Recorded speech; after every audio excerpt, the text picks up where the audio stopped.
Irmãos em Cristo Jesus e amigos seculares, eu vos saúdo na paz gloriosa de nosso Senhor e Salvador Jesus Cristo.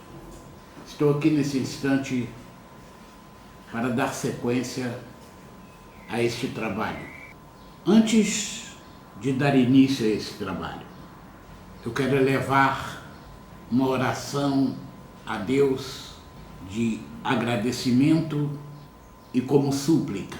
Soberano e misericordioso Pai, quero te agradecer, Senhor, neste momento, por tudo quanto o Senhor faz pela minha vida e pela vida de todos os meus. Quero te pedir, Senhor, que o Senhor me dê sabedoria neste momento, para que eu possa discernir a tua palavra e disseminá-la a todos os lares. Pois sua palavra é a razão da nossa salvação. E aqui estou humildemente na tua presença para agradecê-lo e suplicar pela presença do Espírito Santo. Suplicar que ele não se afaste nem por um instante da minha pessoa, porque certamente eu me tornaria um incapaz. É o que te peço, Senhor, nesse momento, em nome de Jesus. O tema desse estudo é: Deus se arrependeu ou não?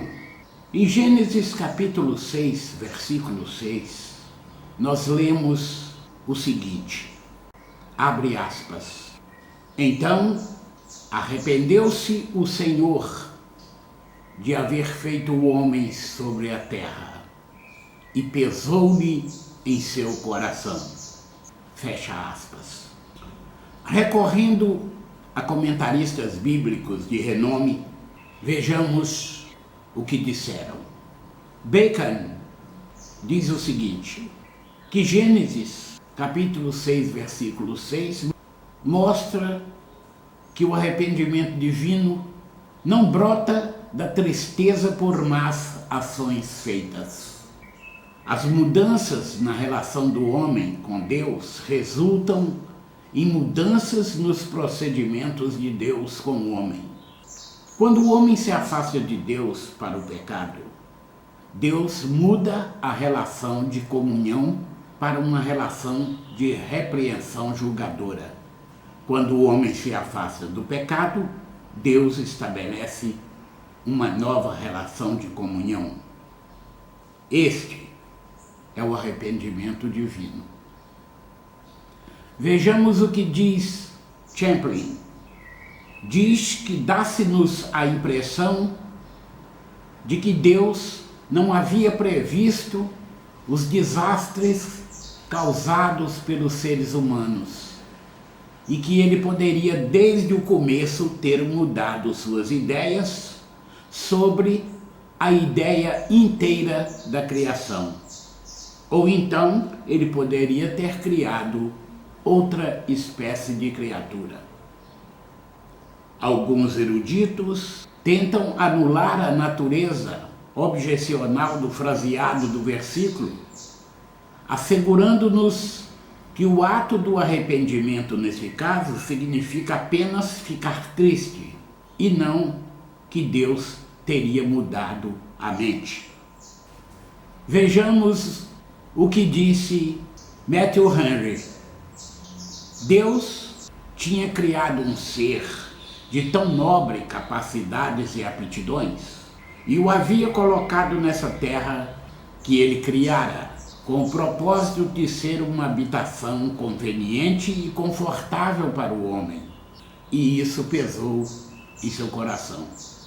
De acordo com esse comentarista, essas expressões estão de conformidade com o costume dos homens e devem ser entendidas dessa forma, para não prejudicar a honra da imutabilidade de Deus.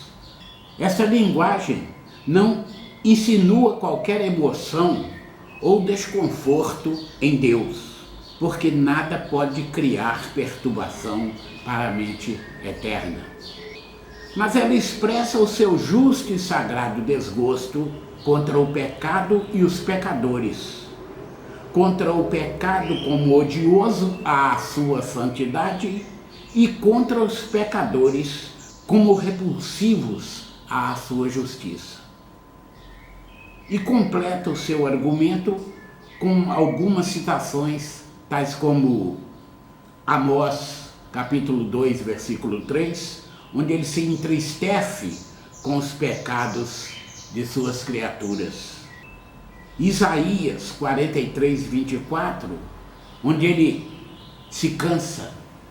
Ezequiel, capítulo 6, versículo 9, onde ele se sente quebrantado. E por fim, Salmos 95, verso 10, onde ele se sente desgostoso.